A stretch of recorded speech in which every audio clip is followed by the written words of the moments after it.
Hello friends, easy വേൾഡിൻ്റെ ഒരു easy റെസിപ്പിയിലേക്ക് എല്ലാവർക്കും ഒരിക്കൽ കൂടി സ്വാഗതം. നല്ല ഈസി ആയിട്ടുള്ള മീനച്ചാർ എങ്ങനെയാണ് ഉണ്ടാക്കാമെന്നാണ് ഇന്ന് നമ്മൾ നോക്കാൻ പോകുന്നത്.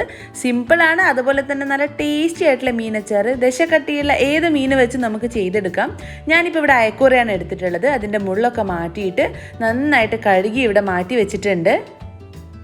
ഇതിലേക്ക് നമുക്കിനി ആവശ്യത്തിന് ഉപ്പ് ചേർത്ത് കൊടുക്കാം. നമ്മളിത് ആദ്യമേ തന്നെ ഫ്രൈ ചെയ്തിട്ടാണ് കേട്ടോ അച്ചാർ ഉണ്ടാക്കിയെടുക്കുന്നത്. അപ്പോൾ ഫ്രൈ ചെയ്യാൻ ആവശ്യമായ അത്രയും ഉപ്പ് ചേർത്ത് കൊടുക്കാം.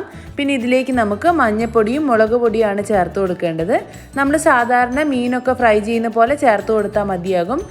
കൂടുതൽ മുളക് പൊടി ആയിക്കഴിഞ്ഞാൽ അതൊക്കെ കരിഞ്ഞ് പിടിച്ചിട്ട് നമ്മുടെ അച്ചാറിൻ്റെ ടേസ്റ്റ് മാറാൻ സാധ്യതയുണ്ട്. അതുകൊണ്ട് ഒരുപാട് മുളക് പൊടിയൊന്നും ചേർത്ത് കൊടുക്കണ്ട.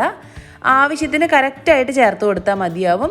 മുളക് പൊടിയും മഞ്ഞൾപ്പൊടിയും ഉപ്പും ഒക്കെ ചേർത്ത് ഇത് നന്നായിട്ട് മിക്സ് ചെയ്തിട്ട് പറ്റുവാണെങ്കിൽ ഇത് 1.5-3 മണിക്കൂർ നേരം ഇതുപോലെ മാറ്റി വയ്ക്കാം. ഈ ഒരു ടൈമിൽ നമ്മുടെ മീനിലേക്ക് നന്നായിട്ട് മസാലയൊക്കെ പിടിച്ച് വരട്ടെ. ഇനി നമുക്ക് ഒരു പാൻ അടുപ്പിലേക്ക് വെച്ചിട്ട് നന്നായിട്ട് ചൂടായാൽ അതിലേക്ക് എണ്ണ ഒഴിച്ചു കൊടുക്കാം. വറുക്കാൻ ആവശ്യമായ എണ്ണയാണ് ഒഴിച്ചു കൊടുക്കുന്നത്. ഞാനിപ്പോൾ ഇവിടെ വെളിച്ചെണ്ണയിലാണ് കേട്ടോ ചെയ്തെടുക്കുന്നത്. നിങ്ങൾക്ക് വേണമെങ്കിൽ എള്ളെണ്ണ ഉപയോഗിക്കാം. അതുപോലെ നിങ്ങൾക്ക് ഇഷ്ടമുള്ള ഏത് എണ്ണയാണെങ്കിലും ഉപയോഗിക്കാം. എള്ളെണ്ണ ആവുന്ന ടൈമിൽ നമുക്കിത് ഒരുപാട് നാൾ കേടുകൂടാതെ സൂക്ഷിക്കാനായിട്ട് സാധിക്കും. വെളിച്ചെണ്ണയിലൊക്കെ ചെയ്തെടുത്തു കഴിഞ്ഞാൽ ഒരുപാട് നാളൊന്നും നമുക്കിത് കേടുകൂടാതെ സൂക്ഷിക്കാൻ കഴിയില്ല. ഞാനിതിപ്പോൾ വളരെ പെട്ടെന്ന് ഉപയോഗിച്ച് തീരുന്നത് കൊണ്ടാണ് വെളിച്ചെണ്ണയിൽ ചെയ്തെടുത്തത്. വെളിച്ചെണ്ണ ആകുമ്പോൾ ടേസ്റ്റ് ഇച്ചിരി കൂടും. അപ്പോൾ വെളിച്ചെണ്ണ ഇപ്പോൾ അത്യാവശ്യം ചൂടായിട്ടുണ്ട്. ഇനി ഇതിലേക്ക് നമുക്ക് കറിവേപ്പില ചേർത്ത് കൊടുക്കാം. നമ്മൾ മസാല പുരട്ടി വെച്ചിരിക്കുന്ന നമ്മുടെ മീൻ കഷ്ണങ്ങൾ ഇതിലേക്ക് ചേർത്തിട്ട് വറുത്ത് കോരിയെടുക്കാം. ഒരുപാട് ക്രിസ്പി ആയിട്ട് കോരിയെടുക്കണ്ട കേട്ടോ. അപ്പോൾ നമ്മുടെ അച്ചാറിലുള്ള മീൻ കഷ്ണങ്ങൾ നമ്മൾ കടിക്കുന്ന ടൈമിൽ ഭയങ്കര കട്ടിയായിരിക്കും. അപ്പോൾ ഒരു വിധം നമ്മളിതൊന്ന് നന്നായിട്ട് കുക്കായി കേടാവില്ല എന്നുള്ളൊരവസ്ഥയിലാകുമ്പോൾ നമുക്കിത് കോരിയെടുക്കാം കേട്ടോ. അയക്കൂറ വെച്ചിട്ട് മാത്രമല്ല കേട്ടോ, നമുക്കിത് ചൂര വെച്ചൊക്കെ ചെയ്തെടുത്തു കഴിഞ്ഞാൽ കിടിലൻ ടേസ്റ്റാണ്. അതുപോലെ നിങ്ങൾക്ക് ഇഷ്ടമുള്ള ഏത് മീൻ വെച്ചിട്ട് ഇതുപോലെ ചെയ്യാം കേട്ടോ. ഇതൊക്കെ നമ്മുടെ ഓരോ പരീക്ഷണങ്ങളല്ലേ. അപ്പോൾ അയക്കൂറ വെച്ചിട്ടാണ് ഇപ്പം ഞാൻ ചെയ്തെടുക്കുന്നത്. അപ്പോൾ നമുക്കിത് നന്നായിട്ട് വറുത്തൊന്ന് കോരി മാറ്റാം. ഇതാ ഈ കാണുന്ന ഒരു പരുവത്തിൽ ക്രിസ്പിയായി വന്നിട്ടുണ്ട് മീനൊക്കെ. അപ്പോൾ ഇനി നമ്മളിതൊരു പാത്രത്തിലേക്ക് കോരി മാറ്റുന്നുണ്ട്. മീൻ കഷ്ണങ്ങൾ കോരി മാറ്റിക്കഴിഞ്ഞാൽ ആ എണ്ണ നമ്മൾ കളയണ്ട കേട്ടോ. അതിൽ തന്നെയാണ് നമ്മൾ ഇതിൽ വേണ്ട മസാലയൊക്കെ വഴറ്റിയെടുക്കുന്നത്. അപ്പോൾ എണ്ണ ഇത്രയധികം ആവശ്യമില്ല എന്നുണ്ടെങ്കിൽ കുറച്ച് നമുക്ക് കോരി മാറ്റാം. ആവശ്യമുള്ള എണ്ണ ഉപയോഗിച്ചാൽ മതിയാവും. ഞാനിപ്പോൾ വളരെ കുറച്ച് അളവിൽ ചെയ്യുന്നതുകൊണ്ട് കുറച്ച് എണ്ണ ഉപയോഗിച്ചിട്ടുള്ളൂ. അതുകൊണ്ട് ഞാനതൊന്നും കോരി മാറ്റുന്നില്ല. ഇനി ഇതിലേക്ക് നമുക്ക് കടുകും അല്പം ഉലുവയും കറിവേപ്പിലയും കൂടെ ചേർത്ത് നന്നായിട്ടൊന്ന് മൂപ്പിച്ചെടുക്കാം. എണ്ണയിലേക്ക് കടുകും ഉലുവയും കറിവേപ്പിലയും ചേർക്കുന്ന ടൈമിൽ ക്യാമറ ഓഫായി പോയതുകൊണ്ട് അതൊന്നും വീഡിയോ എടുക്കാൻ പറ്റിയിട്ടില്ല കേട്ടോ. ഇനി ഇതിലേക്ക് നമ്മൾ ഒരു 1/4 കപ്പ് ഇഞ്ചി കൊത്തി അരിഞ്ഞത് ചേർത്ത് കൊടുക്കുന്നുണ്ട്. ഇത് നന്നായിട്ട് മൂത്ത് വരണം. ഇഞ്ചിയിലുള്ള വെള്ളത്തിൻ്റെ അംശമൊക്കെ മാറുന്നത് വരെ ഇത് മൂത്ത് കിട്ടണം കേട്ടോ നമുക്ക്.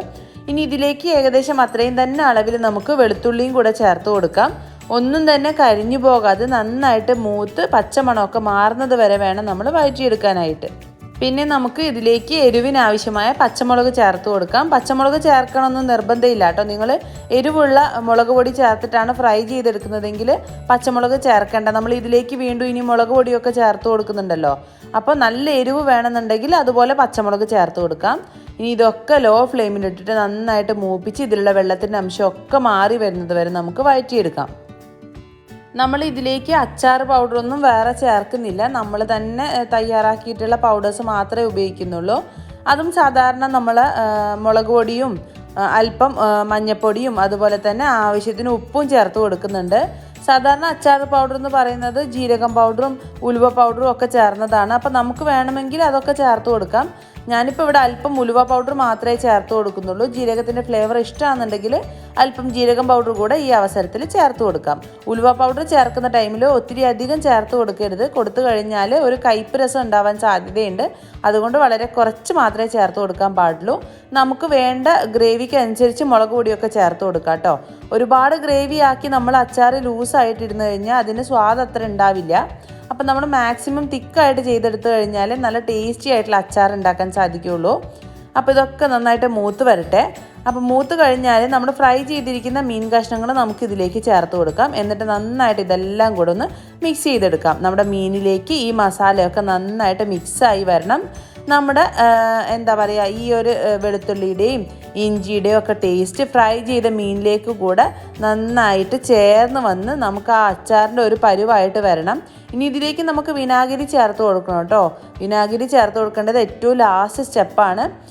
നമ്മൾ അല്പം ഇതിലേക്ക് വിനാഗിരി കൂടെ ചേർത്ത് ഒന്ന് തിള വന്നു കഴിഞ്ഞാൽ നമുക്കിത് ഓഫാക്കി എടുക്കാം. നമ്മൾ വിനാഗിരി ചേർത്തിട്ട് തിളക്കാതെ ഓഫ് ചെയ്ത് കഴിഞ്ഞാൽ അച്ചാർ ടേസ്റ്റ് ഉണ്ടാവില്ല കേട്ടോ. അപ്പോൾ വിനാഗിരിയും കൂടെ ചേർത്തിട്ട് നമുക്കിതൊന്ന് തിളക്കാനായിട്ട് മാറ്റി വയ്ക്കാം. ഇനിയിപ്പോൾ നിങ്ങൾക്ക് ഗ്രേവി അതായത് ലൂസായിട്ട് വേണമെന്നുണ്ടെങ്കിൽ വിനാഗിരി കൂടുതൽ ചേർക്കാം. വിനാഗിരിക്ക് പുളിപ്പ് രസം ഉള്ളതുകൊണ്ട് ടേസ്റ്റൊക്കെ നോക്കിയിട്ട് ആവശ്യമാണെങ്കിൽ ഉപ്പ് ചേർത്ത് കൊടുക്കണം. ഇപ്പം ഇച്ചിരി ലൂസായിട്ടാണ് ഇരിക്കുന്നതെങ്കിലും നമ്മളിത് തണുക്കാനായിട്ട് മാറ്റി വെച്ച് കഴിഞ്ഞാൽ ഈ വിനാഗിരിയും എണ്ണയും ഒക്കെ നന്നായിട്ട് നമ്മുടെ മീൻ കഷ്ണങ്ങളിൽ പിടിച്ചു കഴിഞ്ഞാൽ ഈ ഒരു ഗ്രേവി നല്ല തിക്കായിട്ട് വരും. നമ്മുടെ നല്ലൊരു മീനച്ചാറിൻ്റെ ഒരു ടെക്സ്ചറിലേക്ക് മാറും. അത് അടിപൊളി ടേസ്റ്റാണ്. ഈസി ആയിട്ട് നമ്മൾ മീനച്ചാർ ഉണ്ടാക്കിയെടുത്തില്ലേ. ഒട്ടും തന്നെ അച്ചാറൊന്നും ഉണ്ടാക്കിയെടുക്കാൻ അറിയാത്തവർക്ക് പോലും ഇതുപോലെ നല്ല മീനൊക്കെ ഉണ്ടെങ്കിൽ വളരെ എളുപ്പത്തിൽ ചെയ്തെടുക്കാം. അപ്പോൾ എല്ലാവരും ഇതൊന്ന് ട്രൈ ചെയ്ത് നോക്കുമെന്ന് വിശ്വസിക്കുന്നു. നിങ്ങളുടെ ഫ്രണ്ട്സിനൊക്കെ ഒന്ന് ഷെയർ ചെയ്ത് കൊടുക്കണം കേട്ടോ വീഡിയോ. നിങ്ങളുടെ കമൻസൊക്കെ അറിയിച്ചിട്ട് അതുപോലെ ലൈക്ക് ചെയ്യാനും മറക്കരുത്. അപ്പോൾ ചാനൽ സബ്സ്ക്രൈബ് ചെയ്യാതെ കാണുന്നവരാണെങ്കിൽ ഒന്ന് സബ്സ്ക്രൈബ് ചെയ്യാൻ മറക്കരുതേ. പുതിയ വീഡിയോസുമായിട്ട് നമുക്ക് വീണ്ടും കാണാം.